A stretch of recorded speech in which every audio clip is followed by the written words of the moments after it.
안녕하세요, 여러분. 오늘은 조금 무겁지만 우리 삶과 직결될 수 있는 아주 중요한 이야기를 나눠보려고 합니다. 혹시 지금 이 순간에도 한국 생활이 너무 치열하고 답답해서 이민이나 갈까 고민하는 분 계신가요? 특히 은퇴 후에 공기 좋고 복지 좋은 나라에서 여유롭게 살고 싶다는 생각, 아마 대한민국에서 가장의 무게를 짊어진 분들이라면 한 번쯤 해보셨을 겁니다. 그 로망의 종착지로 가장 많이 꼽히는 곳이 어디일까요? 총기 사고 걱정 없고 인종차별 적고 무엇보다 대자연이 살아있는 단풍의 나라 캐나다입니다. 이민자의 천국, 병원비가 무료인 복지국가, 미세먼지 없는 청정구역. 우리가 알던 캐나다는 분명 그런 이미지였습니다. 그런데 최근 그곳 분위기가 심상치 않습니다. 천국이라던 캐나다에서 한국인들이 짐을 싸서 조용히 한국으로 돌아오고 있다는 소식이 들려옵니다. 단순히 적응을 못해서가 아닙니다. 살다 도저히 버틸 수가 없어서 심지어 노숙자로 전락할 위기에 처해서 탈출하듯 빠져나오고 있다는 겁니다. 오늘 준비한 이야기는 단순한 이민 실패담이 아닙니다. 부동산 불패 신화와 다양한 논란으로 시끄러운 지금의 대한민국이 만약 방향을 잘못 잡는다면 5년 뒤 혹은 10년 뒤에 맞이하게 될지도 모르는 끔찍한 미래의 예고편일 수 있습니다. 도대체 그 평화롭던 나라가 왜 생지옥으로 변했는지, 그리고 그 모습이 우리에게 어떤 신호를 보내고 있는지 지금부터 차근차근 살펴보겠습니다. 먼저 우리가 가장 중요하게 생각하는 집 이야기부터 시작해 보겠습니다. 캐나다 이민을 꿈꿀 때 어떤 그림을 상상하시나요? 넓은 잔디 마당이 있는 2층 주택, 주말이면 뒤뜰에서 바비큐 파티를 하고 아이들은 마음껏 뛰어노는 그런 여유로운 풍경일 겁니다. 하지만 죄송하게도 그 꿈은 이제 산산조각이 났습니다. 지금 캐나다 토론토나 밴쿠버 같은 대도시에서 4인 가족이 살만한 평범한 집의 월세가 얼마인지 아십니까? 놀라지 마십시오. 방 2개짜리 우리로 치면 20평 남짓한 낡은 콘도 월세가 평균 3,000 캐나다 달러입니다. 지금 환율로 계산하면 한국 돈으로 약 300만 원이 훌쩍 넘습니다. 강남의 고급 아파트 월세도 아니고 그냥 평범한 주거지가 월 300만 원입니다. 이게 관리비 포함이냐고요? 아닙니다. 전기세, 인터넷비, 주차비는 다 따로 내야 합니다. 숨만 쉬어도 주거비로만 한 달에 400만 원 가까이 깨진다는 소리입니다. 그럼 좀 외곽으로 나가거나 눈을 낮추면 되지 않겠냐고 생각하실 수 있습니다. 그래서 많은 한국 이민자들이 선택하는 게 바로 반지하입니다. 영화 기생충에 나오는 그 반지하가 캐나다에서는 아주 보편적인 주거 형태인데 베이스먼트라고 부릅니다.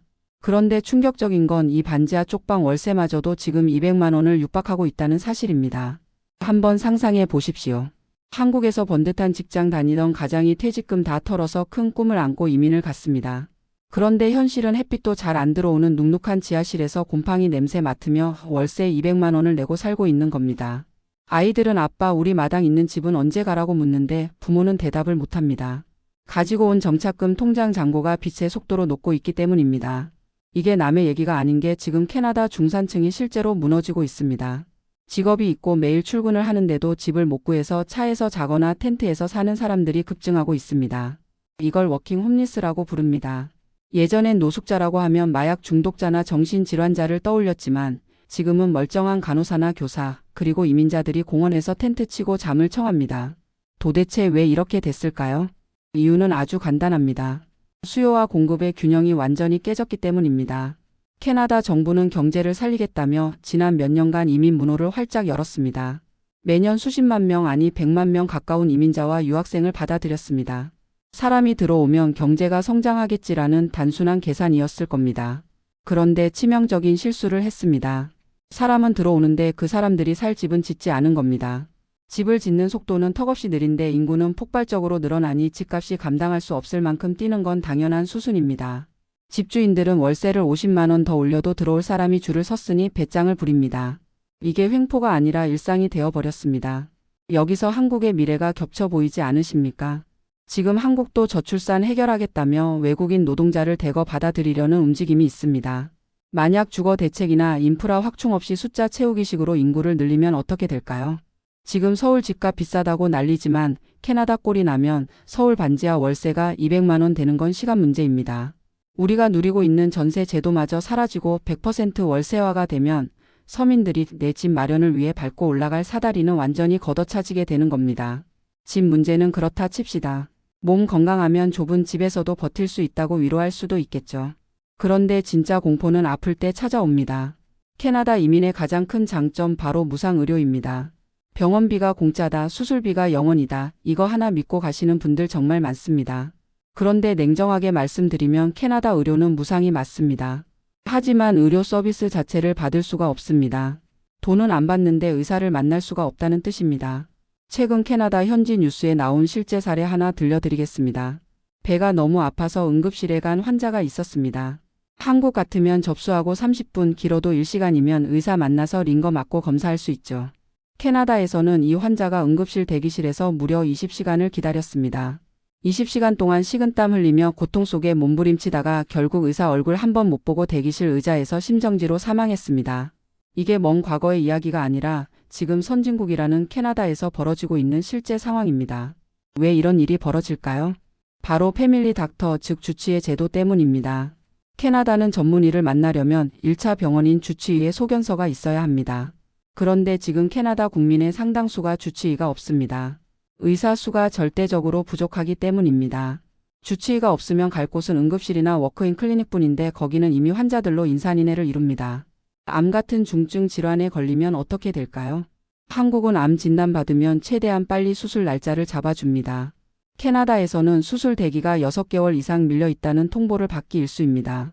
암세포는 자라고 있는데 무료 수술 순서 기다리다가 병세가 악화됩니다. 그래서 경제적 여유가 있는 사람들은 비행기 타고 미국으로 가거나 아픈 몸을 이끌고 다시 한국으로 돌아옵니다. 한국 병원에서 내 돈 내고 수술 받게 해달라고 호소하는 겁니다. 이게 바로 무상복지의 끔찍한 역설입니다. 가격이 공짜니까 수요를 통제할 수 없고 공급은 따라가지 못하는 구조적인 모순에 빠진 겁니다. 여기서 우리 한국 상황을 대입해 보겠습니다. 지금 대한민국 최대 화두 중 하나가 의대 증원 문제입니다. 정부는 의사 수를 늘리면 지방 의료가 살고 필수 의료가 산다고 말합니다. 반면 의료계는 수가 문제나 시스템 개선 없이 숫자만 늘리면 의료질이 떨어진다고 반박합니다. 캐나다를 보면 섬뜩한 힌트가 있습니다. 캐나다도 의사가 부족해서 난리입니다. 그래서 해외 의사 면허를 가진 이민자들을 대거 받아들이려고 시도했습니다. 그런데 해결이 됐을까요? 안 됐습니다. 왜냐하면 의료 시스템 자체가 비효율적이고 의사들이 경무에 시달리다 못해 처우가 더 좋은 미국으로 떠나버리기 때문입니다. 한국이 자랑하는 소위 오픈런이 벌어진다는 소아과 풍경도 캐나다에 비하면 양반일 수 있습니다. 적어도 아침에 줄 서면 의사는 만날 수 있으니까요. 만약 한국 의료 시스템이 붕괴되어 돈은 돈대로 내고 응급실을 찾아 헤매다가 길바닥에서 생을 마감하는 일이 일상화된다면 그게 바로 지금 캐나다의 모습일 수 있습니다. 설마 한국이 그렇게 되겠어라고 방심해서는 안 됩니다. 인구 구조가 무너지고 건강보험 재정이 고갈되면 우리도 돈이 없어서 못 고치는 게 아니라 의사가 없어서 못 고치는 세상이 올 수 있습니다. 집도 지옥이고 병원도 지옥입니다. 그럼 먹고 사는 물가는 어떨까요? 캐나다 물가 정말 살벌합니다. 샌드위치 하나에 콜라 한 잔 마시면 팁이랑 세금을 포함해서 우리 돈으로 3만 원 가까이 나옵니다. 팁 이야기를 안 할 수가 없는데 예전에는 10% 정도였던 팁 문화가 이제는 18%, 20%, 심지어 25%부터 시작합니다. 키오스크에서 주문하고 내가 직접 음식을 받아오는데도 화면에 팁 18% 버튼이 뜹니다. 게다가 세금은 또 얼마나 떼어가는지 모릅니다. 연봉 1억 원을 받는다고 하면 한국에서는 고소득자라고 부러워하겠지만 캐나다에서 연봉 1억은 세금 떼고 월세 내고 차량 유지비 내고 나면 저축은커녕 마이너스가 안 나면 다행인 수준입니다. 마트 가서 소고기 한 팩 집었다가 가격표 보고 조용히 내려놓는 게 중산층의 일상이 되었습니다. 상황이 이렇다 보니 엑소더스, 즉 대탈출이 시작됐습니다. 이민의 꿈을 안고 왔던 한국인들은 물론이고 캐나다에서 나고 자란 젊은 인재들까지 짐을 싸서 떠나고 있습니다. 이 나라에는 미래가 없다고 판단한 겁니다. 특히 한국 유학생들 사이에서는 여기서 월세 내고 노예처럼 사느니 차라리 한국 가서 아르바이트를 하겠다는 자조 섞인 목소리가 나옵니다. 이게 캐나다 경제의 진짜 위기입니다. 경제의 허리인 청년층과 중산층이 붕괴되고 있다는 것, 나라가 늙어가고 활력을 잃어가는데 정부는 계속해서 이민자를 더 받으면 해결된다는 안일한 태도를 보이고 있다는 점입니다. 이제 이야기를 정리하며 한국의 미래를 예측해 보겠습니다. 제가 오늘 캐나다 이야기를 이렇게 상세하게 말씀드린 이유는 딱 하나입니다. 캐나다가 걸어간 그 길이 지금 한국이 가려고 하는 길, 혹은 갈지도 모르는 길과 너무나 닮아 있기 때문입니다. 첫째는 부동산입니다. 한국 사람들은 부동산 불패 신화를 믿습니다. 캐나다도 똑같았습니다. 이민자가 계속 들어오는데 집값이 떨어지겠냐며 지난 20년간 미친 듯이 올랐습니다. 그런데 지금 금리가 오르고 실물 경기가 어려워지니 집주인들은 대출 이자를 못 갚아 파산하고 세입자들은 월세를 못 내 쫓겨납니다. 한국도 가계부채 문제가 심각하죠. 부동산 거품이 터지거나 혹은 캐나다처럼 집값이 너무 비싸서 청년들이 아예 구매를 포기해버리는 상황이 온다면 내수 시장은 완전히 얼어붙을 겁니다. 둘째는 의료입니다. 단순히 의사 수만 늘리면 다 해결된다는 논리는 위험할 수 있습니다. 캐나다는 의사 수가 부족한 것도 문제지만 의료 자원을 효율적으로 배분하지 못하는 시스템이 더 큰 문제입니다. 한국도 필수 의료에 대한 확실한 보상이나 체계 개편 없이 숫자만 늘린다면 결국 피부 미용 시장만 커지고 응급실은 텅텅 비는 캐나다식 의료 공백이 발생할 수 있습니다. 셋째는 이민 정책입니다. 저출산 해결책으로 이민을 고려한다면 캐나다의 실패를 반면교사 삼아 철저하게 연구해야 합니다. 단순히 노동력이 부족하니까 사람을 수입해오자는 식의 접근은 결국 사회적 갈등과 주거 난민 발생, 그리고 치안 불안으로 이어질 수 있습니다. 준비 없는 다문화는 축복이 아니라 재앙이 될 수 있다는 걸 캐나다가 보여주고 있습니다. 여러분 흔히 헬조선이라고 자주 하지만 막상 나가보면 밖은 더 지옥일 수도 있습니다.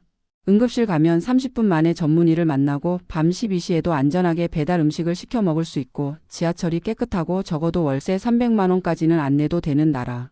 생각보다 한국은 살만한 곳일지도 모릅니다. 물론 한국도 위기입니다.